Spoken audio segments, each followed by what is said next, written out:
Good morning. Wanted to jump on and talk you through doing page 12 for science. This is one we didn't get as far in class as I thought we had. We had presentations and other fun things, and so I wanted to jump on and do page 12 with you to make sure that this makes sense. We will go over this in class on Friday, but I just want to make sure you feel comfortable with this as we go. Okay, so I have page 12. Grab your page 12. We're going to do this together, and we'll be good. Okay. Couple things. We have to first review some definitions, okay? So we have the word genotype. The genotype is the gene or combination of letters that shows the different traits that you get from each of the parents. The phenotype is the physical appearance of traits. So I always think of PH for phenotype and PH for physical, right? They both make that F sound. This is what it physically looks like. If you look at a person, this is what you see, right? You don't see a random combination of letters, stamped over top of their eyes. You actually see the color of their eyes. All right, so we're going to talk through this as we go. So remember, we also talked about letters and using that. So if I had a capital letter and a lowercase letter, the capital letter is the one we call the dominant trait. That's the one that you physically end up seeing. The phenotype is what you end up seeing, but you also have a trait that is recessive. That is indicated by a lowercase letter. These are ones that are what they call weaker. It doesn't actually mean they're weaker, but they are weaker in terms of what you physically see. But you still get one from each parent, so you still have one from both. You can have two dominant, you can have two recessive, or you can have one of each. So let's talk through each of these scenarios, okay?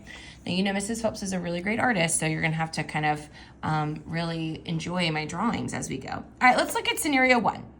A man has blue eyes, and they're indicating that this lowercase b is going to show for blue eyes, okay? So here is our scenario. We have Dude Man. He's got blue eyes. So the trait that he has is a lowercase b, okay? We've got Dude Man's wife. She also has blue eyes. So also she's going to have a lowercase b. So their offspring, their little baby dudette, has one trait from the parent, one gene from Dude Man, one gene from dudette, and together this is what they have, okay? So to have blue eyes, the genotype would be lowercase b, lowercase b.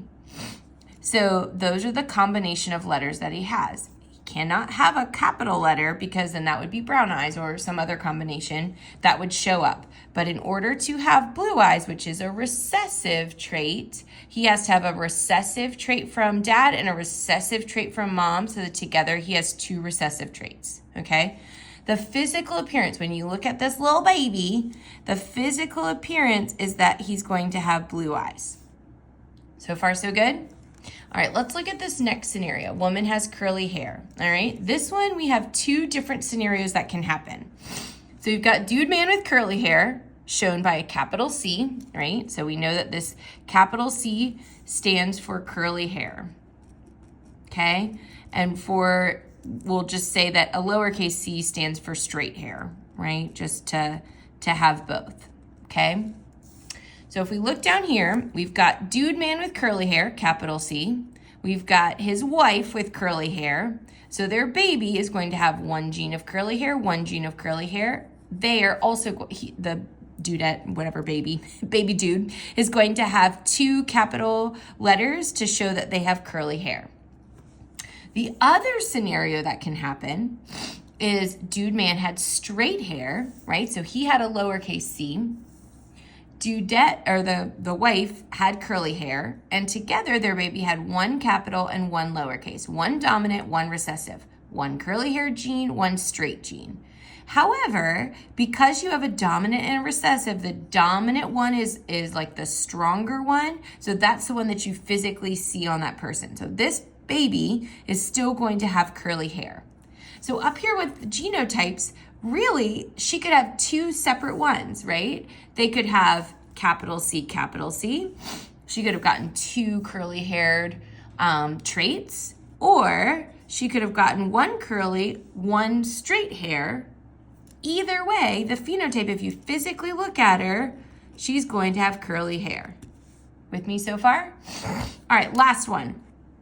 A kid is born with, has blonde hair, okay? So we're gonna say lowercase b means they have blonde hair.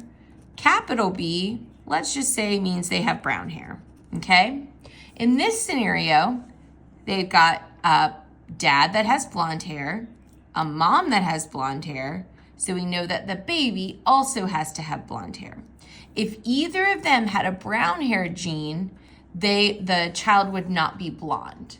Does that make sense? So our genotype, same thing here, is going to be lowercase b, because we know since it's recessive, it has to have both for both of these recessive traits for it to show up as blonde. We will go over this tomorrow in class again and some additional scenarios, but just kind of wanted to let you start thinking about what this looks like as we're going. Have a great day.